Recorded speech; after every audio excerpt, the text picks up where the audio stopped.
गुरुजी जो कहते हैं कि हमने तो बहुत अच्छा कर्म किया और हम स्वर्ग जाएंगे कि नरक जाएंगे, इसके बारे में आपका क्या है कि मतलब अगर हम अच्छे कर्म किए तो क्या हमें डायरेक्ट बैकुंठ मिल जाएगा स्वर्ग? क्या ये बंधन मुक्त हो जाते हैं एक ही बार में? आपका प्रश्न बहुत ही सुंदर है। भगवान नारायण कहते हैं गरुड़ जी से, गरुड़ जी ने पूछा कि हे प्रभु, मरणोपरांत प्राणी की क्या गति होती है?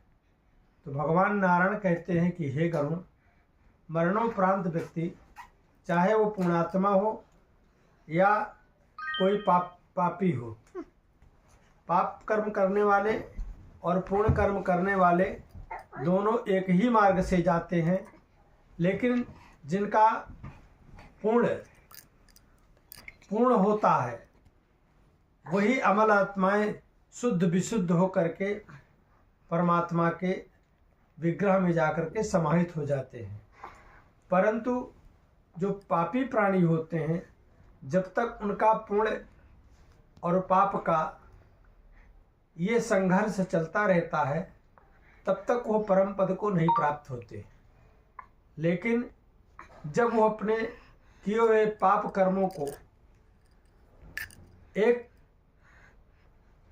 दुख भोगने के बाद दूसरा दुख, फिर तीसरा दुख, चौथा भोग, इस प्रकार से जब तक उनका जो पाप कर्म है उनको अनेकों दुखों में डालता रहता है, और जब उनका पुण्य और पाप का सामंजस्य हो जाता है, पूर्ण रूप से दोनों अपने आप में जब प्राप्त हो जाते हैं, तब वो प्राणी पापी जो होता है वो परमात्मा के परम पद को प्राप्त कर लेता है।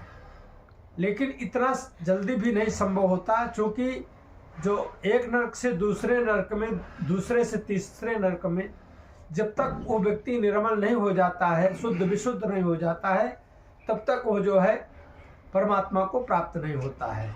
इसलिए एक दुख के बाद दूसरा दुख, तीसरा दुख, फिर चौथा दुख, ये क्रम चलता रहता है। और जब संपूर्ण पापों से वो मुक्त हो जाता है तो अपने किए हुए पुण्य से वह पुनः अपने परम पद को प्राप्त होकर के अर्थात मोक्ष को प्राप्त हो जाता है। फिर उसको बार बार जन्म लेने की जरूरत नहीं पड़ती है। इसीलिए भगवान कहते हैं कि हमने आपको मृत्युलोक में भेजा है तो अच्छे कर्म के लिए, क्योंकि यहाँ यही पृथ्वी से भुक्ति और मुक्ति दोनों की प्राप्ति होती है। इसके अलावा और कोई